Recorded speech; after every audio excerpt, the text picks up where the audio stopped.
Hi everyone, we're starting a brand new summer series for you today on the channel. I'm going with a working title of 5 realistic Celtic signings ... ellipsis, I believe they call that.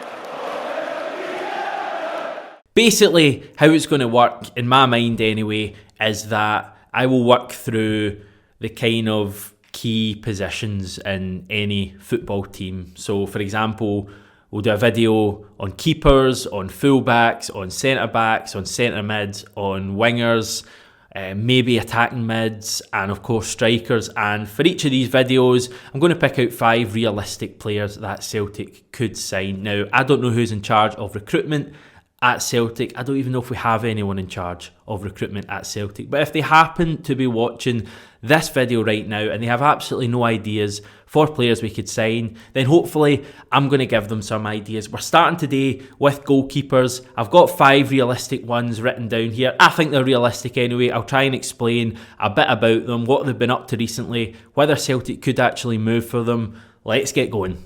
Right, the man behind me is Tomas Vaklic. You will know him because he was the goalkeeper for Czech Republic in their victory at Hampden way back on Monday afternoon. He was a keeper who didn't get lobbed from the halfway line. He's not to be confused with Vaclav Hladky, who was the goalkeeper that played for St Mirren. I think he's at Salford City now.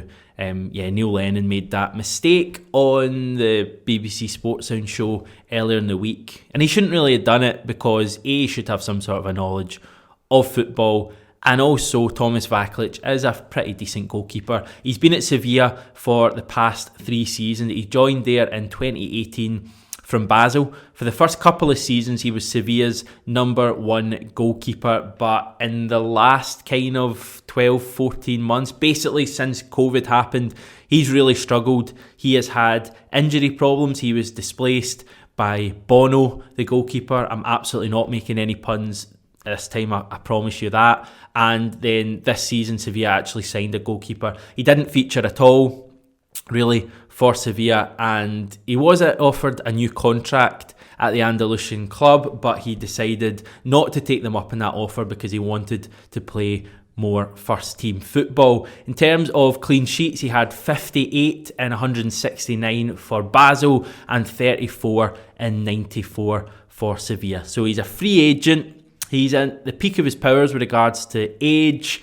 and he's a Czech #1 goalkeeper. Right, we've spoken about Matt Ryan already on the channel. He, I think, is the first player to be linked with Celtic since Ange Postecoglou has come to the club. The pair worked together at Australia for a number of years. Matt Ryan was Postecoglou's #1, so it kind of makes sense for them to reunite in Glasgow, especially when you consider that Ryan doesn't really have much of a future at Brighton. He made the strange loan move from Brighton to Arsenal last season. I think he featured a few times for Arsenal, did quite well there as far as their fans are concerned as well, although they are not said to be too keen to take him back next season. They're going to go reportedly for Aaron Ramsdale, the Sheffield United goalkeeper, who could cost them upwards of 20 million. He's 29 years old, Matt Ryan. He's a good age, and he'll be available on a cut price deal this summer with his contract up next year. He's played for the likes of Club Bruges, Genk and Valencia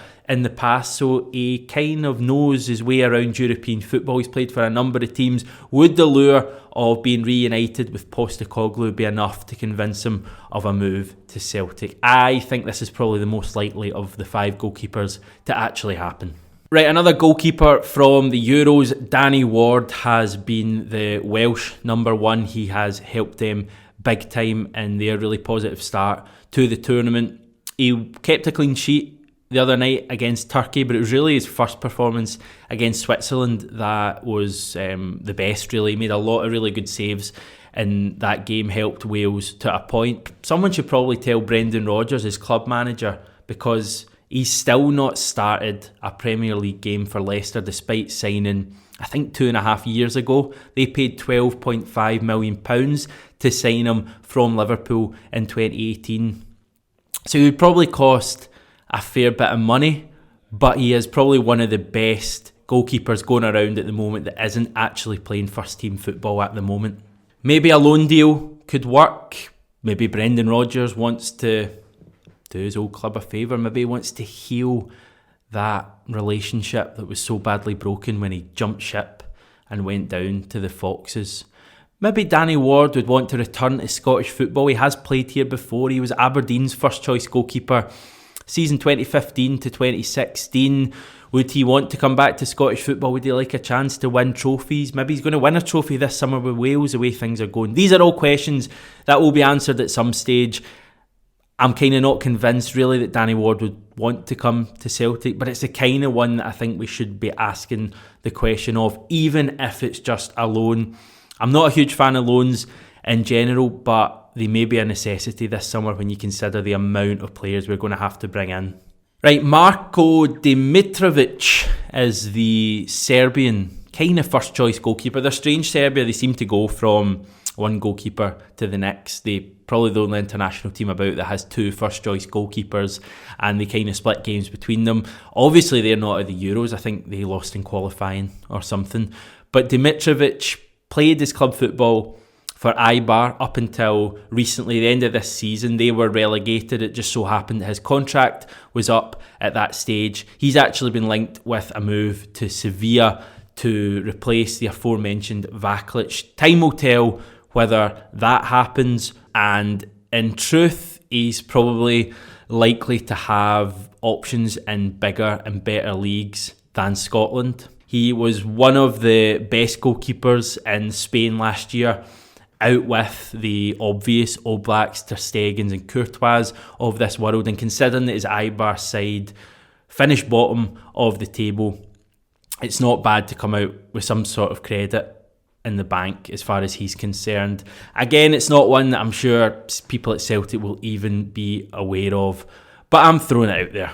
And finally, Robin Olsen, a player who was actually linked with Celtic last summer. He is AS Roma, Jose Mourinho's AS Roma, and he's contracted there until 2023, I believe, although he doesn't seem to have a great deal of a future. That makes absolutely no sense at all. He doesn't seem to have much of a future at AS Roma. They sent him out to Everton on loan last season. He made 11 appearances for the Toffees in all competitions, and he sometimes even took England goalkeeper Jordan Pickford's place in the first team.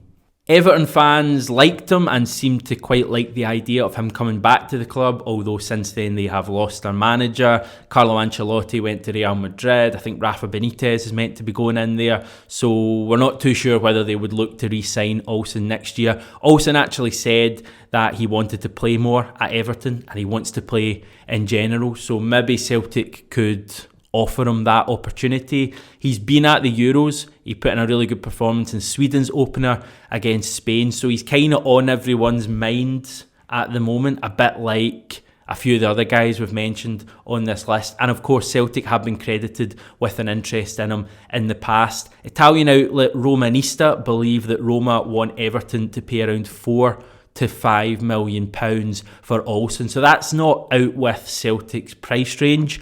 It would be doable. He's tall, he's a presence, he's an international goalkeeper. He's a decent age as well. Could this be one we see happen? Okay, just some ideas for you there, Celtic. Feel free to credit me with them if any of these players end up at Celtic Park with a scarf above their head. They can't really be much worse than the current goalkeepers at the club. But who knows, maybe Messrs Bain, Hazard or Barkas could turn into stunning shot stoppers next season. As I wait for that to happen, you can subscribe to the channel, sub to 67 Hail Hail, say hi in the comments below, like the video, tell a pal, really help the channel to grow, and I'll speak to you very soon.